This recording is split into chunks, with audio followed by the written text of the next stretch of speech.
Hello, and welcome back to this video series on CARA, the free open source chess analysis and review application. In this video, we'll look at advanced configuration, where CARA stores its configuration files, how you can reset user settings, how to enable detailed logging for troubleshooting, and how to customize the application's behavior and appearance through config.json and theme config files. As always, if you want to follow along or look up details later, the HTML user manual has a dedicated chapter on configuration files. You can open it at any time through the Help menu. This video is geared more toward power users and assumes some level of technical ability and an urge to get into the nitty-gritty details. If that's not your thing, that's perfectly fine. You won't miss out on anything by just using the application as is. CARA uses two different types of configuration files. First, there is the read-only application configuration, shipped with the program in the app config folder.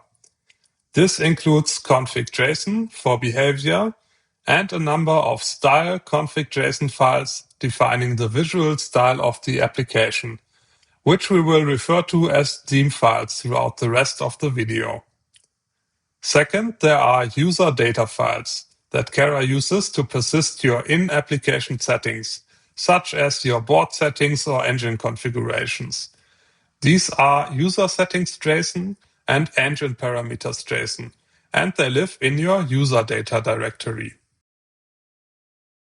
Depending on your operating system and its permissions, the location of your user data directory can vary. On Windows, CARA will typically run in portable mode, if it has write access to its application directory. In that case, your user settings and logs are stored in the internal folder next to the executable file. If the app directory cannot be written to, CARA uses your roaming app data folder, typically app data CARA, which usually expands to C users, your username, app data roaming CARA. On Linux, it's similar. If the app directory is writable, CARA stores your settings and logs in the internal folder. If not, it falls back to xdg data home CARA if that environment variable is set, or otherwise local share CARA. On macOS, CARA uses the application support folder, library application support CARA. Rather than memorizing these paths, there is a simple way to find the exact folder your current installation is using. Just go to the Help menu and click on Open User Data Directory. This will reveal the folder in the operating system's file manager. If you have been using CARA for a while and have made lots of changes, you might eventually want to reset everything back to the application's factory settings. The simplest way to do that is to delete your user settings and engine parameter files. Close CARA, then just remove the files and start the application again.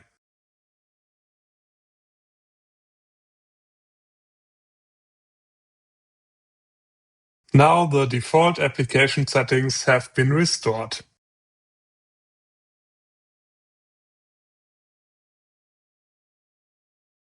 When something isn't working the way it's supposed to, a good first step is to produce a log file with additional information. Logging is configured in the config.json configuration file located in the app config folder. On Windows and Linux, you can simply navigate to that folder directly. However, on macOS, when you use the app bundle version, you first need to right-click on the CARA application and select Show Package Contents. Then navigate to Contents, Resources, App, Config. You can use any text editor to open the config.json file. For example, Notepad on Windows, TextEdit on macOS, and on Linux either a pre-installed GUI editor such as gedit or a terminal editor like Nano. Ideally, use an advanced editor like Notepad++ with JSON validation capabilities.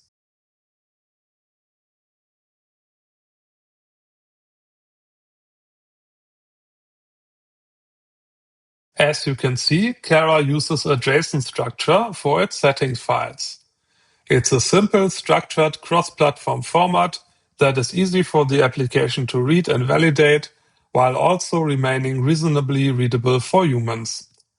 However, there are a few pitfalls you might run into. Watch out for missing commas, mismatched braces, and quotes in the wrong place. Also note that JSON does not allow trailing commas at the end of lists or objects. A safe workflow is to keep a backup copy and add it with a JSON-aware editor so it can highlight errors immediately. Scroll down to the bottom of the file to find the logging section.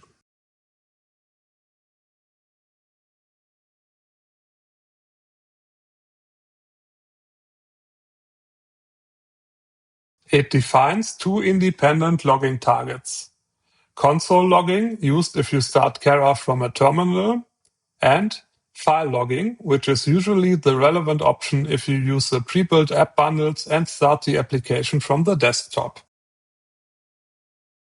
For this example, we'll enable detailed file logs by setting the file log level to debug.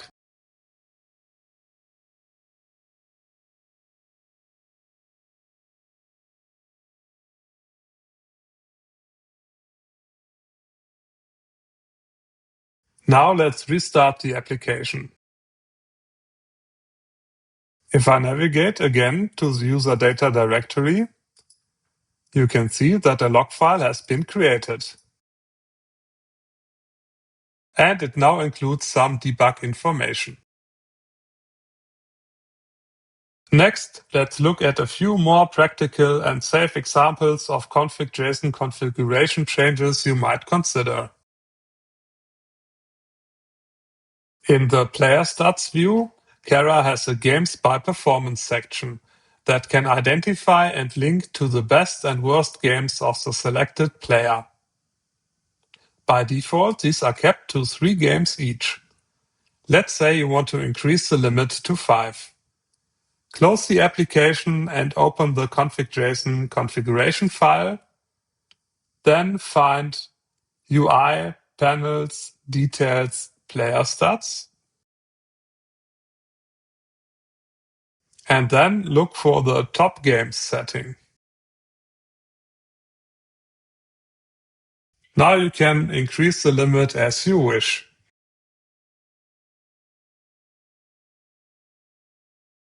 After a new start of the application and navigating back to the player stats, we can see the Games by Performance section now links to 5 instead of 3 games. Next, let's look at the CSV export option from the moves list. As you probably already know, you can right-click anywhere on it and copy its content as CSV for further processing in other tools.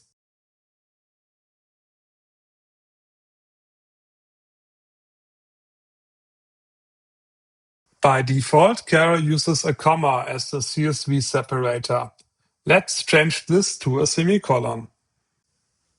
In the configuration file, find the Moves List section and simply change the setting from comma to semicolon.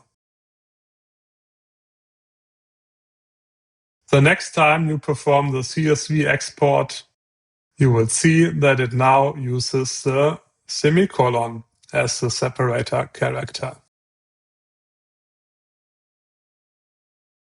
These were just 2 quick examples of settings you can adjust in the config.json configuration file. While of course the most important settings can be set directly in the application, you can find more practical examples in the advanced section of the HTML user manual. such as adjusting the mathematical formulas CARA uses to derive the estimated ELO scores.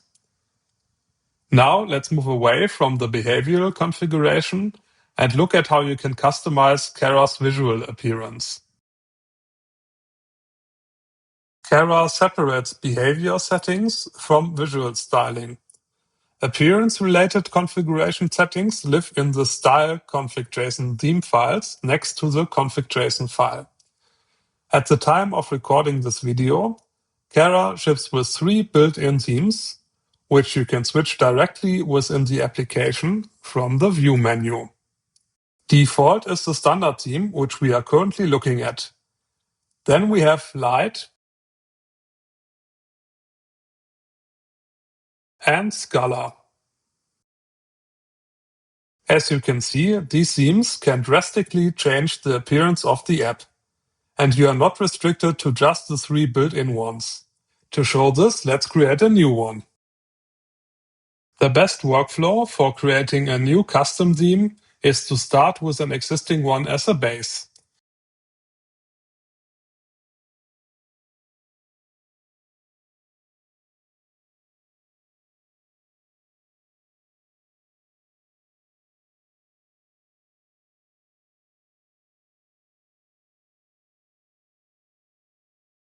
CARA will pick it up automatically the next time we start the application, as long as it follows the naming convention of starting with style underscore and ending with .config.json.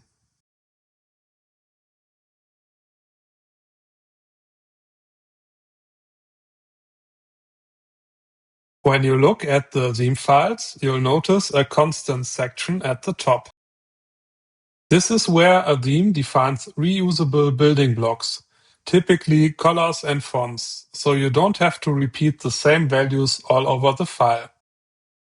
This makes theme editing much more efficient, as you can start by adjusting commonly referred constants first, before considering detailed overrides.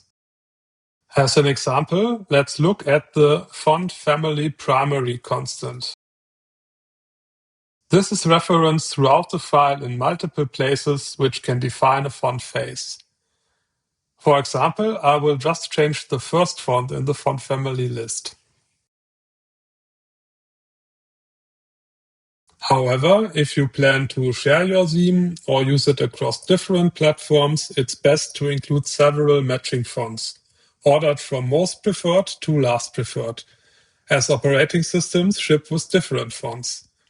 CARA will try to match the font in the given order.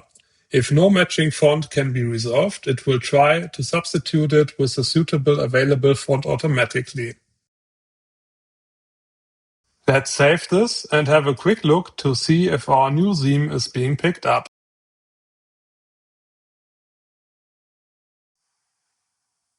When we navigate to the View menu and open the Themes submenu, we can see our new theme is appearing. And if we activate it, we can see that our new font is being used. Now let's set a fitting color foundation for our new neon theme. A good starting point are the color background primary and color background secondary constants. Colors are defined as triplets representing RGB color values. Let's make some small adjustments.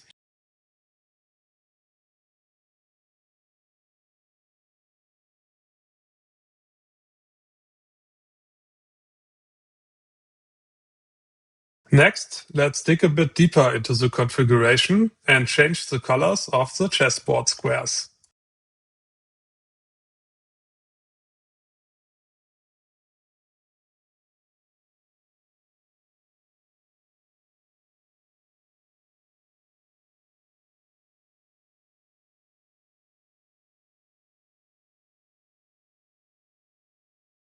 Now let's look at the chess pieces themselves. CARA loves to look good. That's why she uses SVG files for the chess pieces. SVG stands for Scalable Vector Graphics. The key difference compared to pixel-based formats like PNG or JPEG is that an SVG is describing the shapes, curves, and fills as vectors instead of fixed grid of pixels. This ensures the graphics look crisp at any scale, while pixel-based images will look pixelated or blurry when zoomed in or out too much beyond the original intended resolution. CARA currently ships with 2 sets of SVG chess piece graphics, located in the App Resources Chess Pieces folder.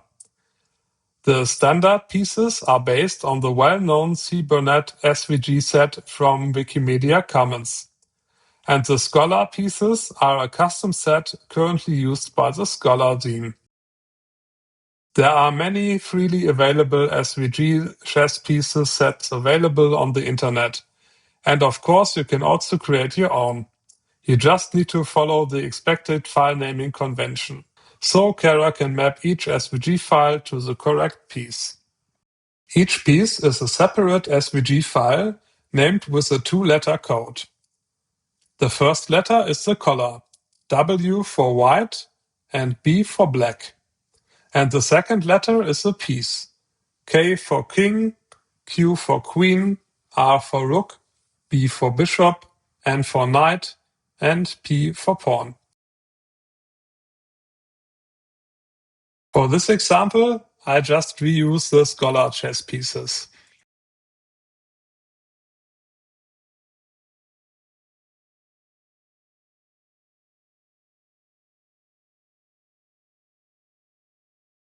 Now let's take a look at our changes directly in the app.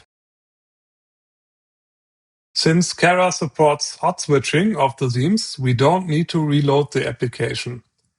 Instead, in the View menu, we can just quickly change to a different theme and then change back to see our changes reflected.